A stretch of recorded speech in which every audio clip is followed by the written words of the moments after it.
দর্শক, আমরা এই মুহূর্তে জানতে পেরেছি বিএনপির চেয়ারপারসন বেগম খালেদা জিয়া মারা গেছেন। ভোর ৬টার সময় রাজধানীর এভারকেয়ার হাসপাতালে তিনি শেষ নিঃশ্বাস ত্যাগ করেন। বেগম খালেদা জিয়া বাংলাদেশ জাতীয়তাবাদী দল বিএনপির চেয়ারপারসন, যিনি ১৯৯১ সাল থেকে ৩বার বাংলাদেশের প্রধানমন্ত্রী হিসেবে দায়িত্ব পালন করেছেন। তিনি বাংলাদেশের প্রথম নারী প্রধানমন্ত্রী এবং মুসলিম বিশ্বের দ্বিতীয় নির্বাচিত নারী সরকার প্রধান।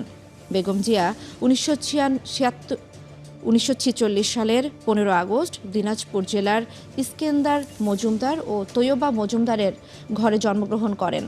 তার বাবা ভারতের জলপাইগুড়ি থেকে বিভক্তির পর তৎকালীন পশ্চিম পাকিস্তানে চলে আসেন। তার আদি বাড়ি মূলত দেশের দক্ষিণ পূর্ব জেলা ফেনীতে। তিনি দিনাজপুর সরকারি বালিকা উচ্চ বিদ্যালয় এবং পরে সুরেন্দ্রনাথ কলেজে অধ্যয়ন করেন। ১৯৬০ সালে তিনি জিয়াউর রহমানকে বিয়ে করেন।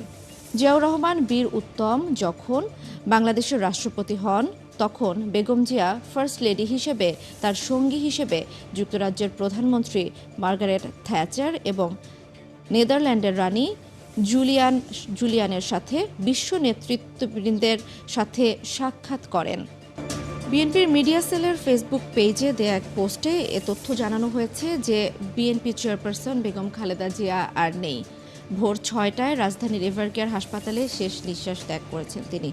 অন্যদিকে বিএনপির ভেরিফাইড ফেসবুক পেজে এক পোস্টে বলা হয়েছে, বিএনপি চেয়ারপারসন ও সাবেক প্রধানমন্ত্রী দেশনেত্রী বেগম খালেদা জিয়া আজ সকাল ৬টায় ফজরের ঠিক পরে ইন্তেকাল করেছেন।